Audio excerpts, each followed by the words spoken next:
Earlier this year, I released 4 videos in my Fallout 4 analysis series.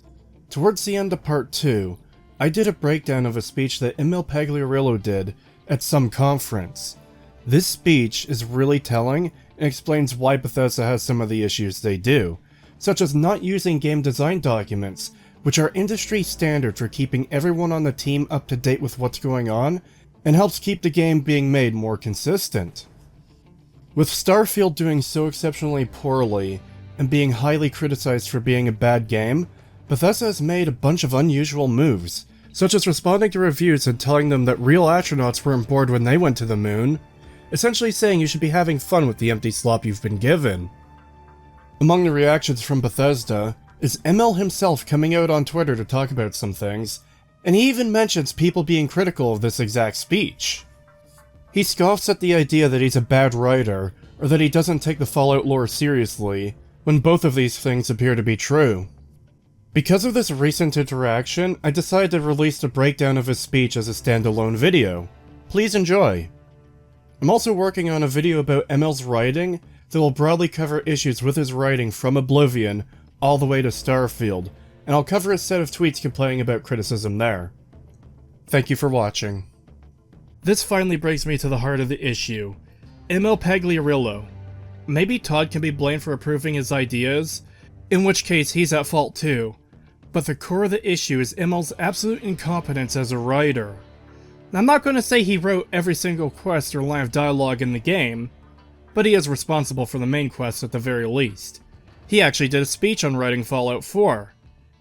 Emil Pagliarulo, the lead writer for Bethesda, and has been since Fallout 3, coincidentally around the time where their writing started taking a nosedive, a professional writer, cannot even manage to keep himself on track in a speech he himself wrote and presented. His entire presentation is a meandering, rambling, disjointed mess, not so different from the stories he writes. He doesn't say anything of value for anyone interested in writing, and he never seems to make it around to any kind of point he's trying to make. The best thing about this speech is it gives some insight to why so many aspects of these games are really poorly handled or are outright bad. This speech as a whole feels like a project he had months to prepare for and only wrote it the night before it was due. The first real point of note is this clip. But for the last 13 years, I've been at Bethesda Game Studios. The first game I worked on there was Blood Moon, the expansion to Morrowind. Then from there, Oblivion, and Skyrim, of course. But really, I've been known as the Fallout guy, sort of. My first big gig at Bethesda was as lead designer and writer of Fallout 3, and then most recently, Fallout Shelter, which just sort of came out of nowhere and was a big hit for us, and in Fallout 4, the most recent thing I worked on. This is part of the reason that I'm focusing so much on him. He's the lead guy behind Fallout 3 and 4. And for some reason, Bethesda keeps trusting him with their games. Oh, and by the way, I feel some people are setting themselves up for disappointment when it comes to Starfield. Yeah, he wrote that too. You might do well to temper your expectations. He also wastes some time rambling about how his parents came to the city he's doing the speech in on a vacation, and how this country he's visiting is a place where games are made. I suppose he's trying to endear himself to the audience, but it's just not necessary. He then gets to the subject of this speech, where he outlines the 3 guidelines or rules he uses to write stories. Keep it simple, stupid. Write what you know. And great games are played, not made. For a section on Keep It Simple, Stupid, he talks about themes, but doesn't seem to properly understand it, talking only in either basic or vague terms. He says a lot of great movies or games have 1 or 2 central themes. See a bad movie, play a bad game with a bad story. And it's usually, sometimes it's a mess. I saw a movie recently, which I will not name, that was kind of a mess. And the story was all over the place, and it really didn't know what it wanted to be. I can't overstate just how bewildering it is hearing this statement come from him of all people. If he thinks Fallout 4 is good and isn't a mess, then what is a mess to this guy? He throws up some slides saying a movie or game is about something, then moves on. This is a good parallel to his story writing skills. We hit some surface level details that are never expanded upon or developed. What is Casablanca about? It's about love, but in reality it's about sacrifice. Great, can you tell me more? No, he just moves on to the next example and does the same thing. Same absolutely applies to story writing, even in examples I've already provided. Something happens, then you're pushed along to the next quest. Don't question it, don't ask the why, just move on. He also fails to point out any examples of a bad or poorly made story, which would be helpful in showing some of the pitfalls of writing a story and how it could go wrong. This is likely because he doesn't want to step on anyone's toes, but it could also simply be a skill issue. That is to say, he might not be aware of how stories can go bad. It does make sense that as an audience member, he can tell when something someone else made stinks, but doesn't fully comprehend how or why, especially given the quality of his writing. And of course, The Last of Us. If you think of a game with a great story, a lot of people think of The Last of Us. And that sort of combines the themes of, of family, of survival, and about working together. So it's a game about a virus and a post-apocalypse, but really it's the story of these two characters and how they're trying to work together, right? And, Skyrim. Skyrim is a game about dragons, right? Even in the studio. What is the game about? It's about dragons. But the story is not really about dragons, right? It is about the lone hero, right? It is much more biblical than a lot of the other stories we've done. It's about the Dragonborn, the Dovahkiin, is much more of a messiah sort of character. It's a bit weird that he can get the theme of The Last of Us right, then he immediately trips and stumbles all over the place with Skyrim. In fact, it's shocking that he essentially admits that the whole point of Skyrim was the dragons, especially considering how poorly implemented they were. Themes are absolutely an important part of writing a story, but when it comes to Skyrim, he says it's all about dragons, but not really, it's about the lone hero, and goes so far as to say it's almost biblical, that the Dragonborn is something of a messiah. But he doesn't elaborate on the subject, and just moves on, when it would be helpful to understand what he even means when he says this. This implies poor priorities on Bethesda's part. It implies the thing I've been talking about for much of this video, and that is the whole rule of cool or style over substance issue. We were all so focused on dragons because they're cool. We didn't have dragons in Morrowind or Oblivion. As someone who has played Skyrim numerous times, I never once felt like I was the messiah in this game. I felt like some asshole in a world that was designed around me existing, because these games are designed around the player existing. It's a cheap power fantasy where the universe revolves around you existing, rather than you simply being a part of the world. Fallout 3, 4, and New Vegas are a great example of what I'm talking about here too. Fallout 3 and 4 are clearly power fantasies, where everything exists purely for the purpose of the player. The universe feels like it revolves around the player. Every major aspect of the main story revolves around you personally.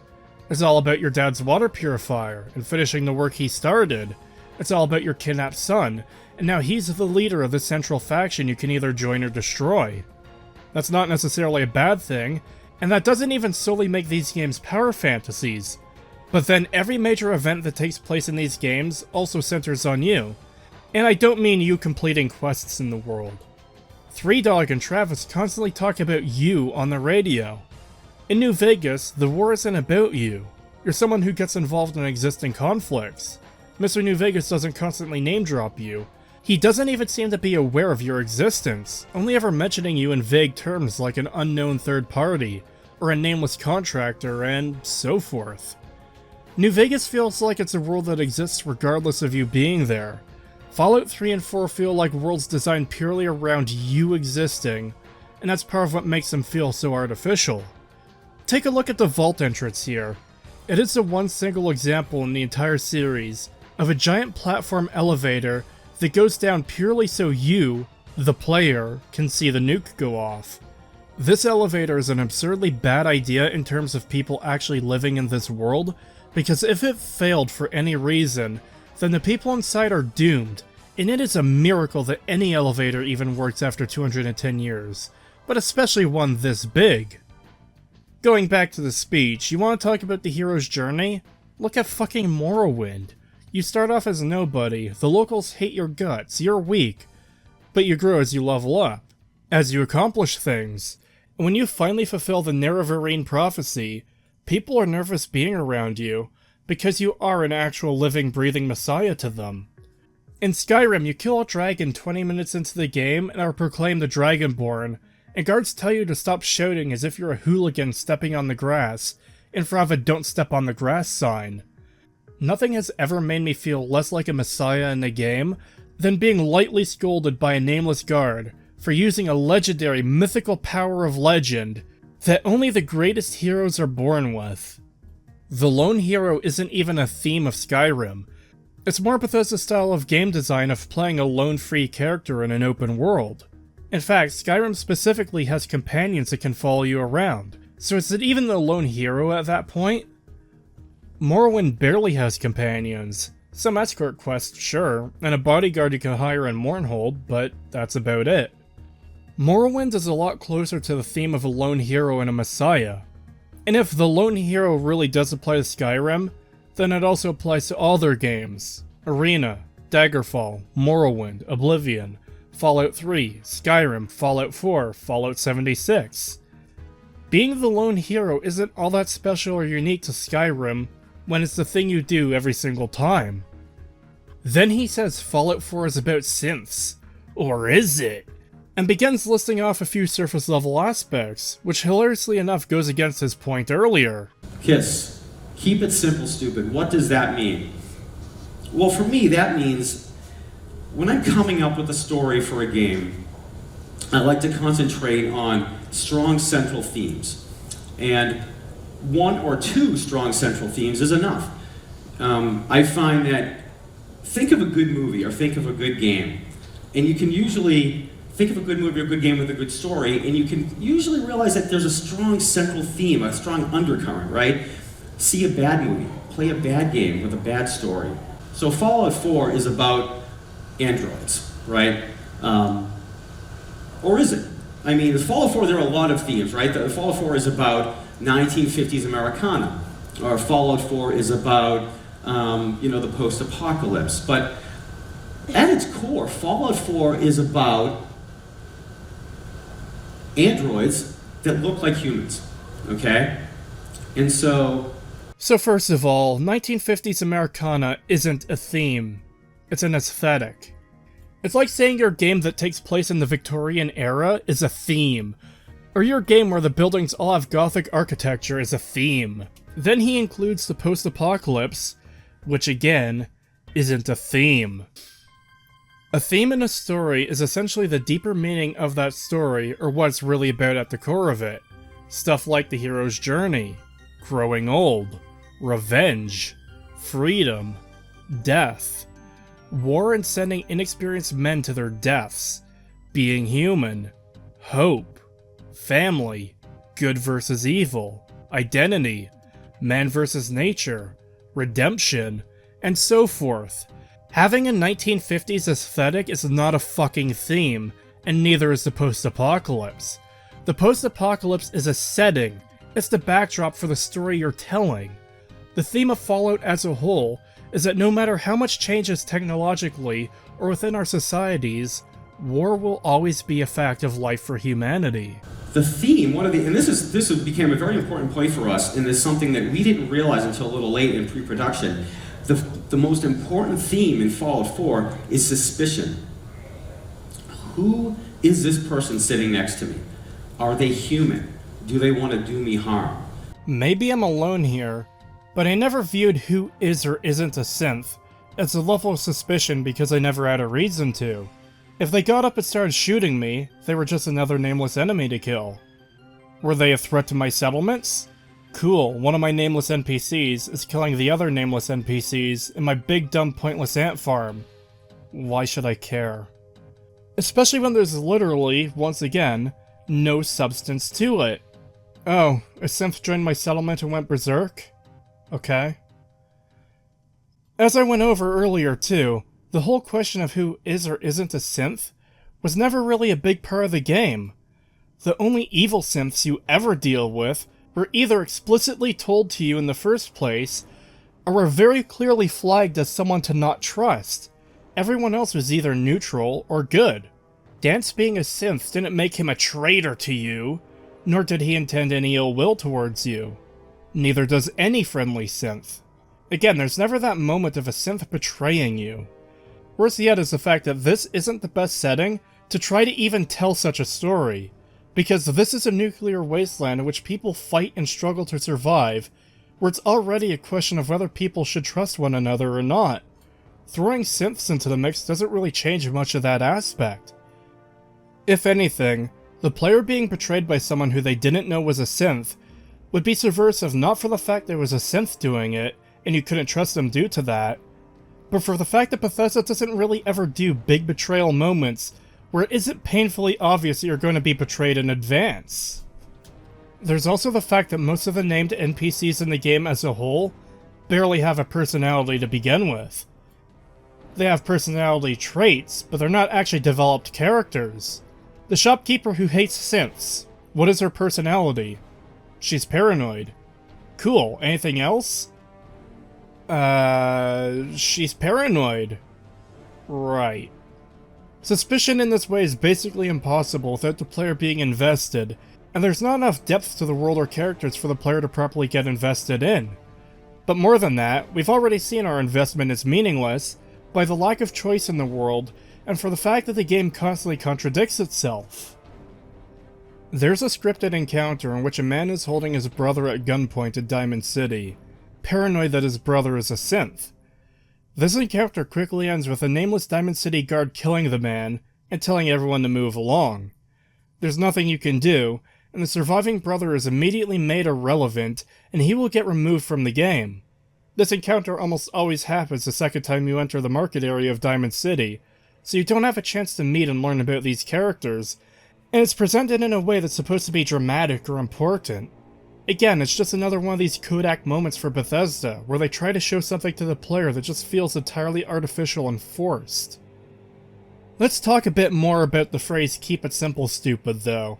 This is a pretty good phrase. I like it, as it applies to, well, just about everything. Except fucking story writing. See, the basis of this saying is in the fact that the more complicated something is, the more likely error or issue will arise as a result. The more moving parts a machine has, the more points of failure there are, so it's worth trying to keep the designs as simple as possible, while still achieving the goal or purpose of the machine. As far as this phrase goes, it absolutely does not apply to story writing. In the creation of fiction, the more complex and detailed the world, events, and characters are, the better, as long as they are consistent. This makes the worlds feel more real, regardless of how fantastical it may be.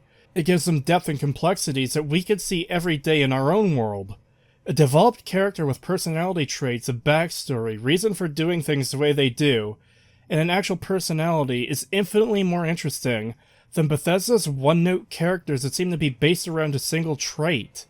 Worlds where there's established history, reasons for locations existing in the way they do, reasons for factions to exist, and goals for them to strive for, help them stand out as existing with purpose despite being fiction. These details not only make these worlds interesting, but also makes them unique and memorable. Now, many great stories have been told with simple concepts or ideas. I love the fuck out of Dread, and it's an hour and a half of motherfuckers getting shot.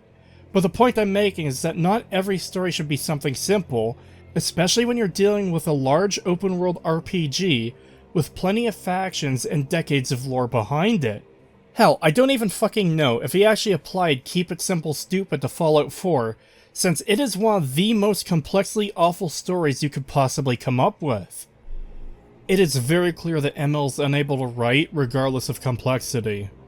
And before anyone brings up the Dark Brotherhood from Oblivion, yeah, Emil was responsible for that, and while it is one of the better parts of the game, it is also really kind of overrated, and less to do with his writing skill, and more the quality of the individual quest design, especially for the fan favorite whodunit. See, the majority of the Dark Brotherhood story is actually minimally presented. You join, do some missions killing random people, then Lucian advances you to be his underling, starting with purging the sanctuary due to a traitor. Then you do his dead drops, and after doing several of those, he confronts you telling you you've been killing Dark Brotherhood members this entire time. Dun dun dun! He has you investigate the next dead drop, which ultimately doesn't really lead to much since you can never use it. You return to meet Lucian to find he's been killed by the remaining members of the Dark Brotherhood, and everyone is going to go talk to the Night Mother. The traitor reveals himself and is killed. Once you start doing the dead drops, they're simple kill quests, and even when the traitor starts swapping your dead drops for his own, you can't even acknowledge it.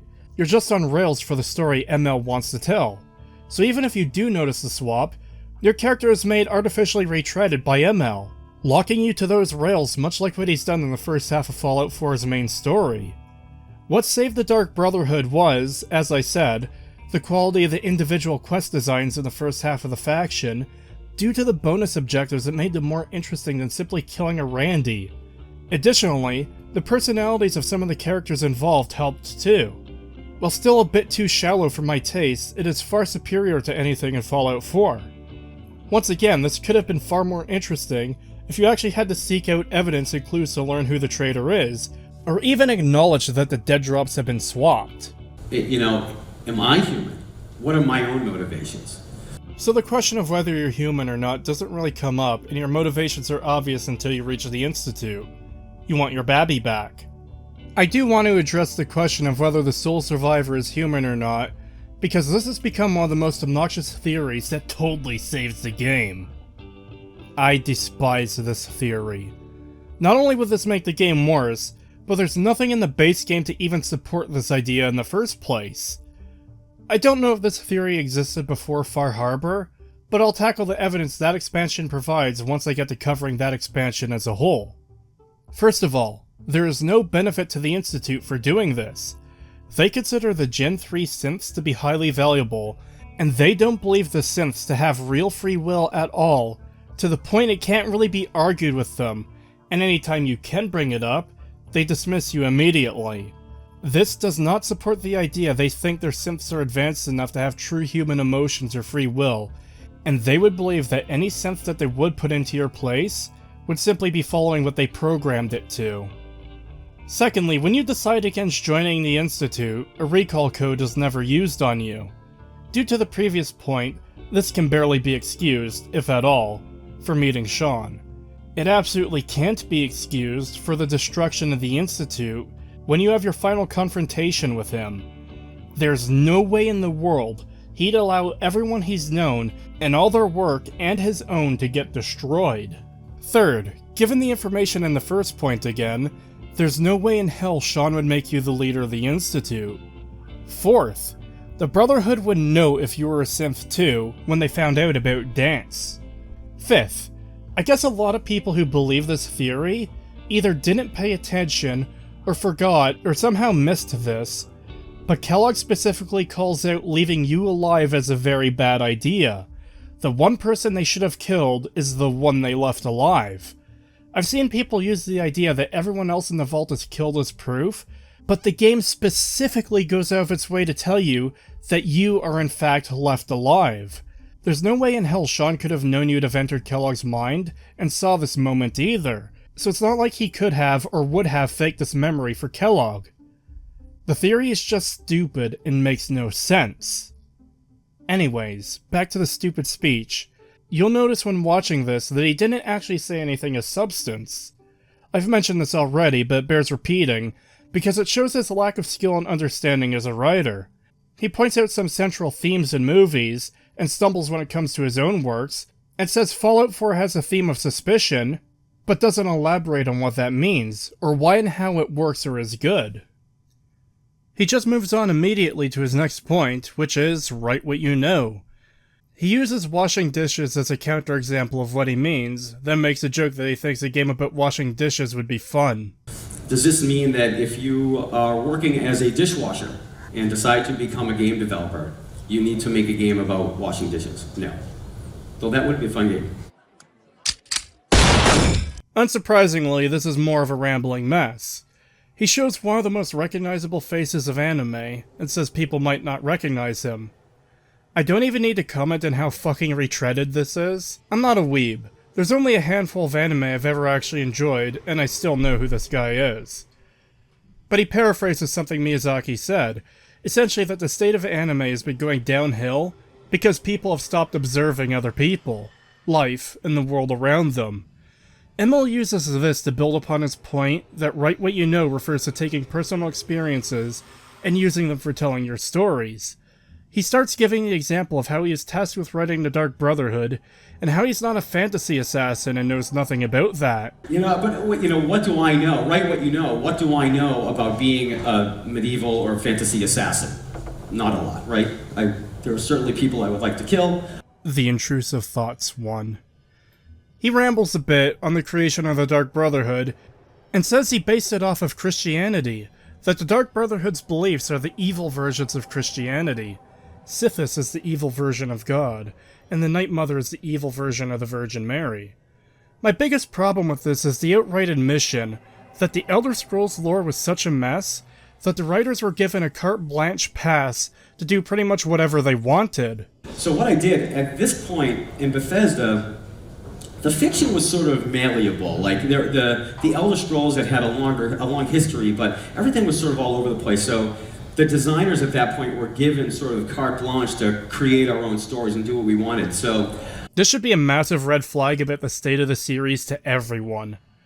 Overall, I don't have a big issue with the fact that he based it upon something he knew, but we as an audience still don't really know what this means, because anyone can go and look at a religion and be inspired or base their story on parts of that religion, whether it's one they're directly connected to or not. What part about Emil, growing up Catholic, and his experiences informs his creative decisions with the creation of the Dark Brotherhood for Oblivion? We don't know, because he doesn't tell us. He just says Sithis and the Night Mother are the dark versions of God and the Virgin Mary, but that's very much a surface-level thing. Even when the writer is explaining it himself, it comes across as being absurdly shallow. Also, if the Night Mother is the Virgin Mary, then who's the Dark Brotherhood's version of Jesus? He rambles more about the creation of Fallout 4 in Boston, lists some places he knew, and even says he put his bedroom from when he was a kid into the game. Not sure what this has to do with story writing, but okay. He keeps saying he's working from personal experience on Fallout, then says the game is based on two people, himself as a kid, and Johnny Depp. I assure you, the level of frustration I'm experiencing right now is immense. He corrects that to be a character Depp played in a movie based on real life, James Whitey Bulger, a mafia boss. He explains that no one knew what he looked like, and for Emil as a child, this mob boss was the boogeyman, the monster in the closet. He then says he used this experience to write The Institute, the Commonwealth's monster in the closet. He directly says the Institute is James Whitey Bulger. He concludes that write what you know simply means draw from your personal experience, and it takes a lot of inane rambling to get to this point. This is also a point I very much disagree with. You can write good stories without direct first-hand knowledge or personal experience. You can be inspired by someone else's experience they're told to you, or that you hear of to write great things. I've thankfully never had to fight in a war, but by drawing historical information and the stories of personal experiences of people who have faced such things, I could write a story about characters who face such hardships, challenges, and experiences. Emil's point again rings hollow too, when you see firsthand how shallow much of Fallout 4 is. What he's saying about using his experiences and what you see in Fallout 4 itself feels totally incongruent. He then moves on to the final point. Great games are played, not made, and this applies to all of Bethesda. There's more rambling, he pauses a lot and says it has several meanings. He then says a couple interesting things. They're very flexible to changing things and don't have a lot of design documents. They had to get stuff into the game, play it, and change it. He basically says their design philosophy is constantly iterating. We are actually at a state now, in the development of the studio, we don't have a lot of extensive design documentation. We found that probably after we hit Fallout 3, the design docs that we had became outdated very quickly. Funny that around the time their game started getting significantly worse is around the time they abandoned documentation. We would have these extensive 50-page design documents that were completely outdated, and the time it took to maintain those just wasn't worth it. Man, I don't know. Maybe if you had documented things properly, you wouldn't have so many issues in your games. This doesn't even have to be super professional T's crossed and I's dotted type documentation. Just make sure you're taking notes on what you're doing so everyone else on the project knows what's being done and added to the game. I feel like if Fallout 4 had proper documentation, it would fix a significant chunk of their issues and would be far more coherent than it is now. But it's incumbent upon every designer and everyone at the studio that makes the content to go into the game and play it and see if it's any good. Holy fucking shit, what a damning indictment of your entire company. There's also a lot of rambling and repetition here that I'm cutting out. He has said great games are played, not made like a dozen times in this section, some of which are in sentences that trail off and don't get completed as his mind moves on to something else. That's right, it's difficult for me to play my own stuff. What a coincidence. I find it difficult to play your stuff too. You have great ideas. Things look great on paper. Then you put it in the game. Especially when it's your own stuff. Everything's brilliant. Everything you do is brilliant. It's gonna be great. You write your design documents, and then you play it in the game, and wow, it sucks, right? Every game developer has gone through that. And so you have to, there's a moment of fear where you have to really come to grips with the fact that maybe the content you've created isn't that good. It is a terrifying realization that what we got in Fallout 4 is what they thought didn't suck. He switches tracks to talking about writing and rambles about how every game developer is a storyteller, and he goes on to show a bunch of pictures of the development team from Bethesda, and goes on to say that a lot of quests are made by level designers, world designers, character artists, and so forth. On a surface level, this is fine. Remember, a good idea can come from anywhere. If I play an amazingly great quest in a game, I don't care if it was made by a professional quest designer, or if it was made by the fucking janitor. A good quest is a good quest. The problem seems to be that there's little to no quality control in the whole process.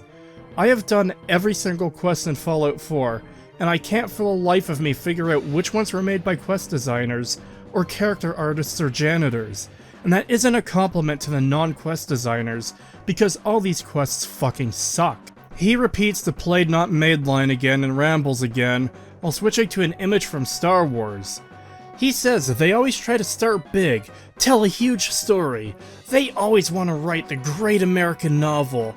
They want their next games to be as epic as The Great Gatsby or Moby Dick or The Scarlet Letter. But those are non-interactive. You've always got to keep the player in mind when writing a story for a video game. And there's an inherent problem with that, right? These are all amazing works of fiction. But they're all non-interactive, right? So when you're writing a story for a video game, you always have to keep the player in mind, right? And so what happens we're writing our great American novel. This is the process. This is what happens at Bethesda when you write the main story of a game, and even some of the smaller stories. So let's say, okay, we're going to write the great American novel. It's going to be this thick, and on every page will be written comedy and tragedy, and it'll be wonderful. It'll be amazing. And you're going to give this book, this great American novel, to the player. And what are they going to do with it? They're going to rip out every page and make paper airplanes out of them. And they're going to throw them around the room. And they're never going to see your story. Because the story is there, right? But they are going to spend 30 hours making shacks. Okay? They're going to spend 20 hours looking for bobbleheads. Okay? This honestly just makes him look like a complete dickhead here, and this just comes across as an excuse for being lazy and writing a shit story. I have so many problems with this mentality. Just because someone is going to spend 200 hours building shacks doesn't mean they're never going to see the story, as evidenced by all the people who did see the fucking story. I like building shit in games that have that feature. I also want to enjoy a good story in Fallout 4, and got nothing. This is essentially saying that because side content exists that may distract players, they're gonna shit all over your story, which is monumentally fucking stupid, and this is a really bad look for Bethesda.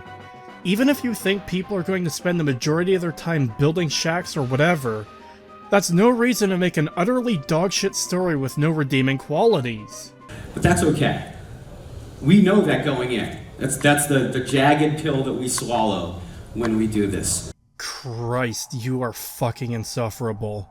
This comes across as someone with no understanding of how people play games and is just completely out of touch with gaming. Maybe there will be some people who never touch the story, but to write it off as no one ever seeing your great American novel because they'll rip the pages out, make paper airplanes, and build shacks seems like the peak of ignorance, because not only will you still have players interested in the story, even if they do spend 10,000 hours building shacks, but also because this is a long-running beloved franchise of story-heavy RPGs, and the people who love those games who haven't lost hope in Bethesda ever making a good Fallout game will be here for that story. I was here for that good story, for that great American novel, and all I got was a steaming pile of shit. Hell, there are fans of this game who admit outright that they have to ignore the issues or come up with their own headcanon solutions for problems in your shit story because of your utter incompetence. It's also richly complaints about people ignoring the story to go build shacks when that was a feature they decided to add to the game. You could have not done this. He then says the greatest characters are the players, then shows a bunch of cosplayers and says that they're making it for them. He then goes on about how important characters, interaction, and narrative choice are. Sir, are you aware of what game you created? He uses this to go into the dialogue system with the controller as his image, which already explains the idea behind the 4 options. And what is most important to us. And so for us, we realized that one of the most important thing is people, characters, NPCs, interacting with the characters in the world. And again, making sure we remember that you are truly interacting with them, okay? This is the experience. The player has a controller in their hand, and they can alter the narrative whenever they want. No, they can't! They literally cannot alter the narrative anytime they want. What the actual fuck are you talking about, you clown? This is a game in which your 4 dialogue options have a different opening response from the NPC you're talking to, that smash cuts into the same generic dialogue that all 4 options also receive in the vast majority of your conversations, with extremely few chances to ever change the narrative. Take for example meeting Sean. 3 of your responses at one stage in this conversation has him trying to convince you that he's your son due to you not perceiving the passage of time while frozen. The 4th option has you accept immediately that he is your son. He confirms this, then goes right back to trying to convince you as if you denied it. Come on. That's crazy. I assure you, I am completely sane and entirely honest. In the vault, you had no concept of the passage of time. You were released from your pod and went searching for the sun you'd lost. But then you learned that your son was no longer an infant, but a 10-year-old boy. You believed that 10 years had passed. Is it really so hard to accept that it was not 10, but 60 years? That is the reality, and here I am, raised by the Institute, and now its leader. How is that even possible? I know this is a lot to take in. In the vault, you had no concept of the passage of time. You were released from your pod and went searching for the son you'd lost. But then you learned that your son was no longer an infant, but a 10-year-old boy. You believed that 10 years had passed. Is it really so hard to accept that it was not 10, but 60 years? That is the reality, and here I am, raised by the Institute, and now its leader. Bullshit! Is it? After all the things you've seen and experienced in the Commonwealth? Think about it. In the vault, you had no concept of the passage of time. You were released from your pod and went searching for the son you'd lost. But then you learned that your son was no longer an infant, but a 10-year-old boy. You believed that 10 years had passed. Is it really so hard to accept that it was not 10, but 60 years? That is the reality, and here I am, raised by the Institute, and now its leader. It's really you. After all this time. Yes. It's true. In the vault, you had no concept of the passage of time. You were released from your pod and went searching for the son you'd lost. But then you learned that your son was no longer an infant, but a 10-year-old boy. You believed that 10 years had passed. Is it really so hard to accept that it was not 10, but 60 years? That is the reality, and here I am, raised by the Institute, and now its leader. The ironic thing is that there is less choice and interaction with the world in this game than any previous game in the series, and here he is talking as if there's more choice and option than ever before. That this game somehow has greater interactivity than ever before. He talks about how they knew they needed to redo their dialogue system, because the main way of giving or getting information is through dialogue. But this still doesn't explain why they needed to change it. He points out that the dialogue systems look very similar in the older games and wanted to do something different. This is a classic case of if it ain't broken, don't fix it. So they looked at other games praised for their narrative choice, like Mass Effect and Telltale. I haven't played any significant amount of the Mass Effect games, but I have played a number of Telltale's games, and things begin to make a bit more sense here in terms of lack of choice. Telltale's games, despite being based all around your actions having meaning, have very little actual choice and rarely have totally unique outcomes. For example, in Season 2 of The Walking Dead, you could prevent one of your group members, Nick, from dying in Episode 2.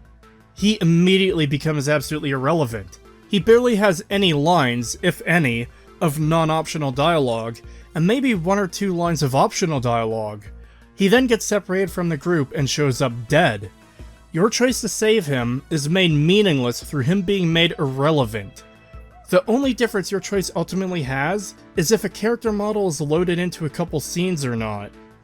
In Season 1 of Telltale's Walking Dead, you have the option to save one of 2 characters. Regardless of who you save, they die at the exact same point later on anyways, and they play a very minor role in between these 2 points. Knowing that this was part of the inspiration for Fallout 4, it actually makes a whole hell of a lot more sense that it turned out the way it did, in particular with your choices meaning very little. The discussion of Fallout 4's dialogue system is for a future video though. Then he says this. And I've lost track, but Fallout 4 has something like 120,000 lines of spoken dialogue, and I think 40 or 50% of that is actually the player character dialogue. There are over 120,000 lines of spoken dialogue, 40 to 50% of which are by the player. Maybe that 40 to 50% would have been better used on, I don't know, literally fucking anything else? Make more interesting characters, make some choices that actually matter, do something with it. But no, once again Bethesda does nothing with it. The voice protagonist adds nothing of value to the game, and in fact, is an active detriment. And so they had a lot of work over a lot of months, and we knew that that was part of it, because we realized that when you're trying to relay emotion, the story that we wanted to tell in Fallout, which is, ultimately the story of you looking for your child, we knew that we needed 2 actors who could relay that sort of emotion, and we needed a voice protagonist to do that. What about situations where my character doesn't react the way I want? Or situations where I have little to no choice in how they react? And so the scheme we had for dialogue was actually really simple. If you look at it, and this translates to the PC, to mouse and keyboard as well, but if you look at a standard controller, the general gist was, A would be a positive response, X would be a neutral response, B would be a negative response, and Y would be a question. I don't even like this idea in concept just because it's so limiting. What if you have a choice with only 2 options? What if you have a choice with 7 options? The problem with this image, aside from the fact that it doesn't align with what's in the game, is the fact that it assumes that every conversation you will ever have will only ever have 1 positive, 1 negative, 1 question, or 1 neutral response. What if there's a character that has a proposition for you, and there's numerous ways to respond with disgust to truly portray how you feel? It's the difference between something like, I disagree, and this is disgusting, you're the absolute scum of the earth, and everything in between. Not saying every encounter needs such a response, but it would be irritating to be given scenarios where someone says something truly awful, and your only way to respond negatively would be in a way you also disagree with. There's yet more rambling from Emil, before he moves on to discussing that the implementation of the 4-choice system was a nightmare for the designers, forcing them to create 4 responses to absolutely everything, no matter how complex or simple, and as a result, it had taken a lot of time. The dialogue system, as you see, it's very fluid in the game. You know, you have, like, every time you talk to an NPC, there are 4 options.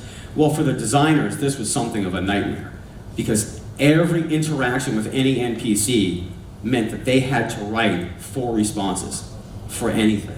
You know, they might want to tell a guy that, like, yeah, the restrooms are over there, but they had to write that for it in 4 different ways, right? It became a logistical nightmare. And so this is one of the smaller interactions. You can just see how, you know, and our editor, our tool, is full of this kind of stuff. More of Fallout 4's shortcomings are beginning to make more sense, but now it's time for me to reference great games are played, not made.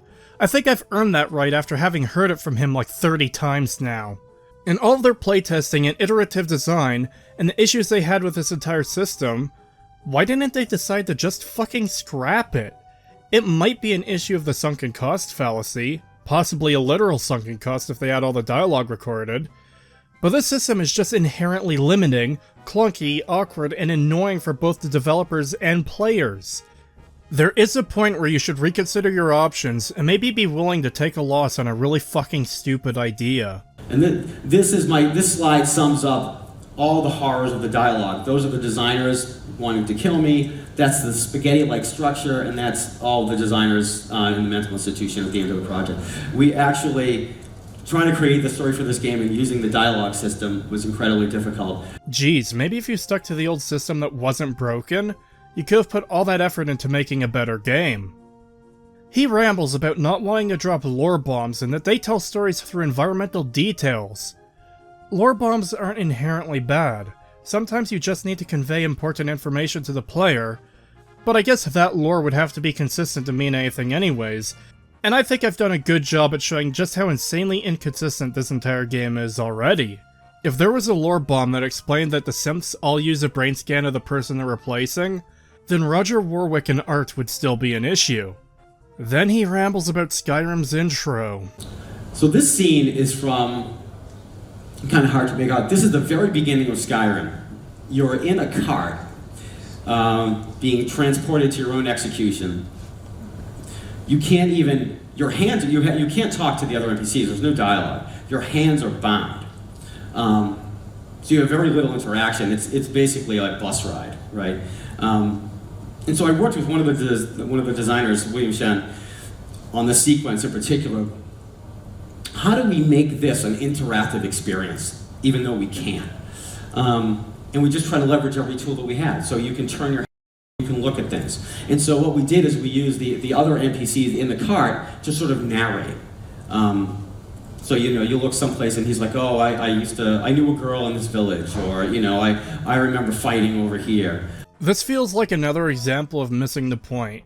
He seems to think they've made some great creative way to convey information to the player by having NPCs in the cart narrate things, but this is actually some of the most awful and clunky exposition I've ever seen. Emil also says this scene is interactive when it isn't at all. He talks briefly about a quest with some choice, and kind of oversells how it branches out, but he fails to ever come to a point with it and moves on to the Museum of Witchcraft quest. Once again, he fucking rambles a lot.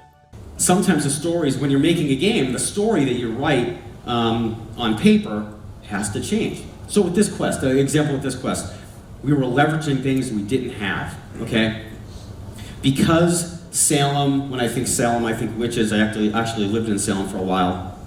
We thought, well, maybe we'll actually have characters that can act like witches, but they're using radiation to sort of like, you know, use powers that look like witchcraft, kind of like the X-Men or something, right?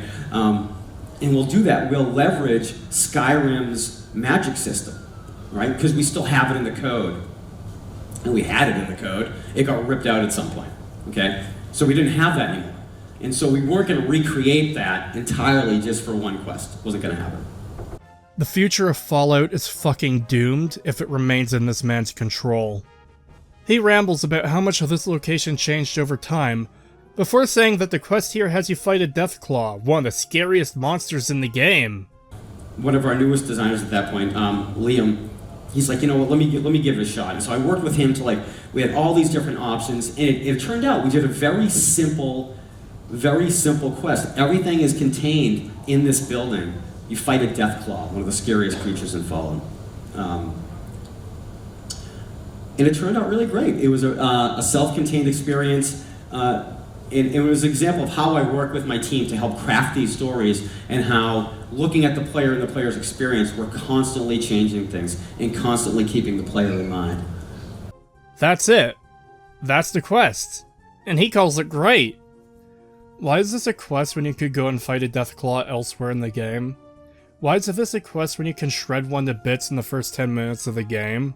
Yeah, I know about the whole returning the egg part, but that's just stupid Disney bullshit that feels tacked on to make this quest more than just killing a Deathclaw.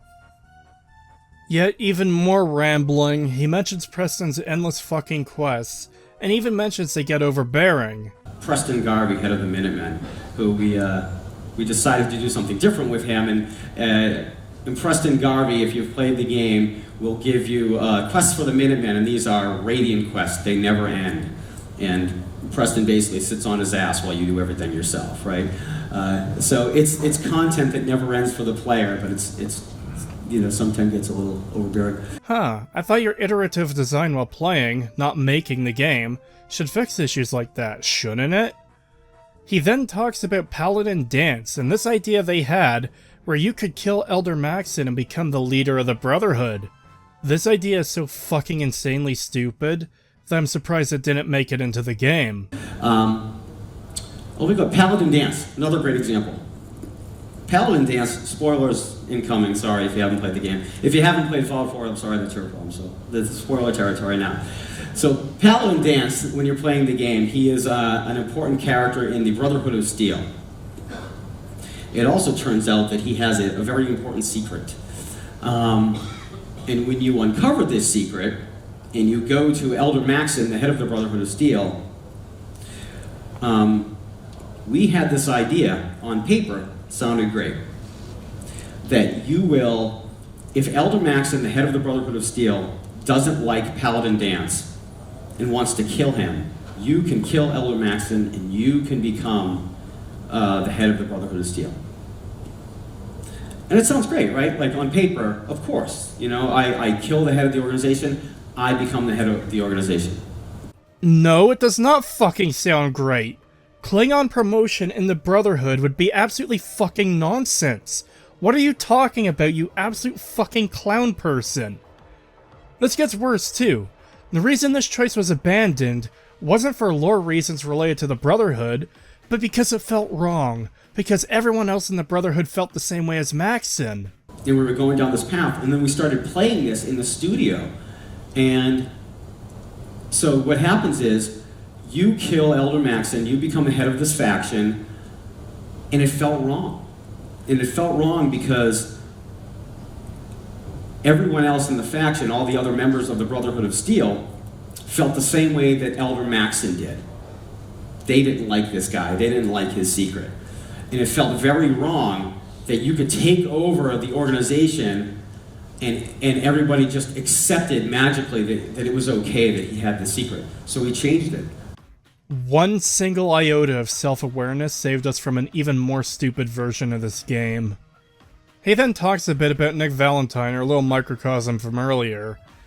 Then he fucking says this.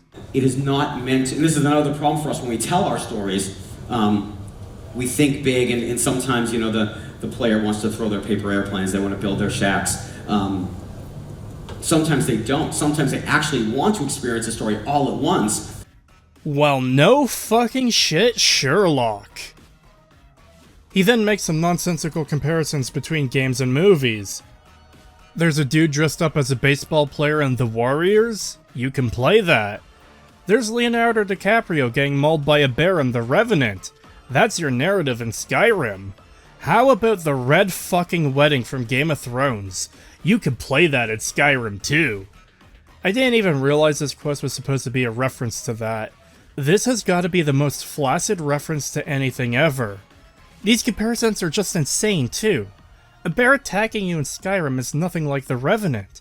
Killing this dumb bitch in Skyrim is not the Red Wedding. This is actually the perfect representation of how simplistic his understanding of everything is. Spoiler for A Song of Ice and Fire as well as Game of Thrones. The Red Wedding is the culmination of a long ongoing war when both sides are facing heavy losses for various reasons, and winter is coming. For those who don't know, summers and winters both last for years on end in Westeros, and winters are particularly harsh. Robb Stark, the king in the north, is trying to fortify his army with soldiers from a lord, so he can continue the war against the Lannisters. The exact reason why is a bit different between the books and the show, but the lord already feels betrayed by Robb due to breaking a pact with him previously. While Tywin Lannister, the lord in command of the opposing army, is making deals with people to betray the Starks. The Red Wedding is Tywin's plan being enacted, in which both Walder Frey, the Lord Robb was petitioning for help, and Roose Bolton, one of the lords in the north serving Robb, both betrayed him, broke guest right customs, and murdered the Starks and their bannermen and soldiers during a wedding celebration, ending the war in which Robb Stark had won every battle. Tywin was pragmatic about it too, reasoning that it made more sense to kill a dozen people over dinner than to have tens of thousands die in the battlefield. This moment is a stopping point or a turning point for many characters within both the books and the show, and the significance of it cannot be overstated. Killing this character in Skyrim doesn't hold 1/100th of the significance and meaning as the Red Wedding does. To end his speech, he goes over his main points again. On Write What You Know, he actually says there's so many stereotypical characters now because no one is looking at real people. Again, are you aware of what game you made? Fallout 4 is nothing but stereotypes. Characters based entirely off of one personality trait. The paranoid weirdo, the noble detective, the bad guy crime boss, the dangerous mercenary. None of these are developed beyond their most basic forms.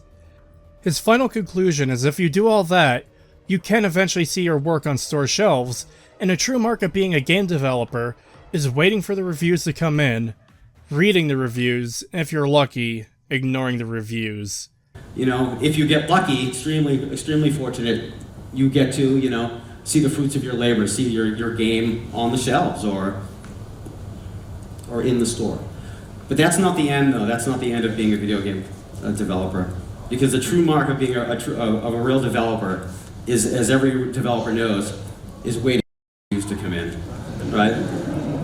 And then reading the reviews, of course, and hopefully, if you get lucky, ignoring the reviews, right?